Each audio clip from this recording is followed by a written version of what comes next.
Salut Isabelle. Je te donne quelques petites recommandations là, par rapport à l'élève en question.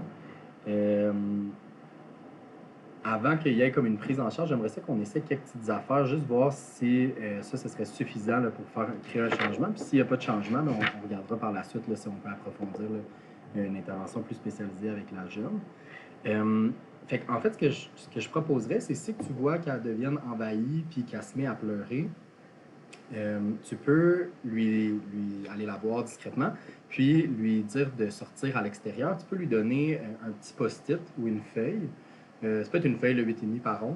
Puis tu lui dis d'inspirer en traçant la, la bordure. OK? Fait qu'elle inspire, elle expire. Elle inspire, elle expire. Puis elle fait une couple de ça. Fait que tu lui donnes 5 minutes, tu peux lui montrer avant, lui dire hey, tu sais, quand tu pleures, tu sais, je sais que des fois c'est difficile, on va te donner un moyen pour que tu puisses prendre à t'apaiser, réguler un peu ce qui se passe. Fait qu'on inspire, on expire, on inspire, on expire, et tu répètes ça. Tu peux l'inviter à essayer de faire des respirations par le ventre plutôt que ici, mais plus respiration par le ventre. Fait qu'elle elle peut sentir son ventre qui gonfle là, quand elle inspire, dégonfle quand elle expire. Fait que tu pourrais lui montrer ça un moment avant qu'elle pleure. Là.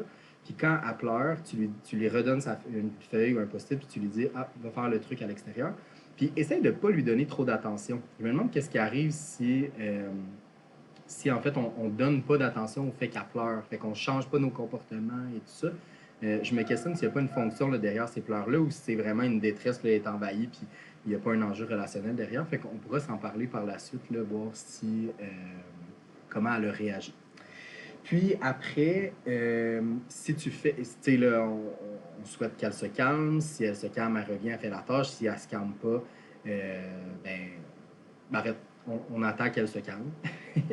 Puis on la fait rentrer à l'intérieur. Puis là, tu peux essayer de l'accompagner là, dans compléter la tâche. Puis, si tu veux faire un retour avec elle, je t'invite à le faire le lendemain ou plus tard dans la journée pour l'aider à ce qu'elle puisse mettre des mots sur ce qui s'est passé. C'est quoi qui la stresse? Qu'est-ce qui la fait pleurer? Euh, Comment les gens y réagissaient dans le passé avec elle? Fait que, tu peux essayer de creuser un petit peu ça.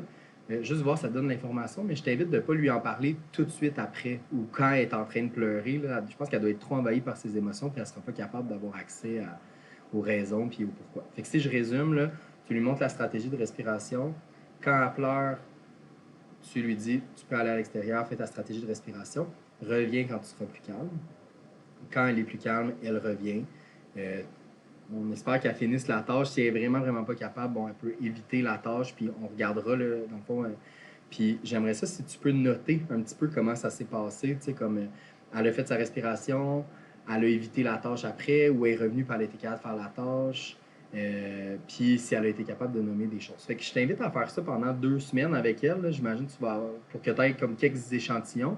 Puis si jamais ça ne fonctionne pas, là, on regardera voir s'il n'y a pas une prise en charge qui peut être faite de manière plus formelle là, avec consentement des parents et que moi là, je puisse intervenir ou quelqu'un d'autre. Là. Fait que, voilà, j'espère que ça va être aidant. À bientôt!